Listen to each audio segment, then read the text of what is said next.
30 days trading चॅलेंजचा आज दिवस 19वा. नमस्कार मित्रांनो. तर आज आपण 2 ट्रेड केले आहेत. चला तर ते बघूयात आपल्या स्क्रीनवरती.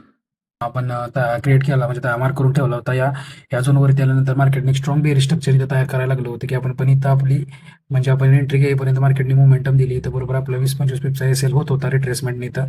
पण इथं मार्केटने इथं मोमेंटम दिली पण रिव्हर्स होऊन आपला इथं म्हणजे मार्केटने एस एल हंट केला असता. पण यामध्ये आपल्याला रिस्क फ्री तरी हिट झाला असता. कमीत कमी 20-25-30 डॉलर मिळाले असते. पण त्यानंतर मग आपण इथं मार्केटने सेकंड एंट्री ट्राय केलं, लोवर लो तयार करायला लागलं की मग मार्केटने काय केलं, आपण इथल्या एंट्री आपली मिस झाली म्हणून आपण काय केलं, इथं एक स्ट्रॉंग बेअर स्ट्रक्चर तयार व्हायला लागलं परत त्याच लेवलला येऊन.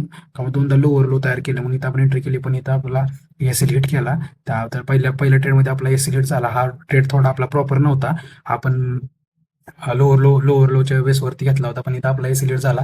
तर दुसरा ट्रेड हा आपण इथं 15 मिनिटांमध्ये लिक्विडिटी एरिया मार्क केला होता सेलिंगसाठी. त्यावर आल्यानंतर एक स्ट्रॉंग बेअर स्ट्रक्चर तयार झालं की आपण इथे एंट्री केली, रिट्रेसमेंटला एंट्री केली. पण इथं मार्केटने इथंही आपला एस एल खाल्ला. तर दोन्ही ट्रेडमध्ये आज आपले एस एल गेलेले आहेत. तर हा सेकंड नंबरचा ट्रेड हा आपला प्रॉपर सेटअपवरती होता. पहिला ट्रेड आपण थोडासा फोमोमध्ये पण घेतला होता. त्यामुळे दोन्ही ट्रेड आजचा दिवस आपण इथंच क्लोज करत आहोत. अशाच डेलीच्या अपडेटसाठी आणि लर्निंग व्हिडिओसाठी फॉलो करा आपल्या शुभ झॅपॅक्स मराठी या चॅनलला. धन्यवाद. जय हिंद, जय महाराष्ट्र.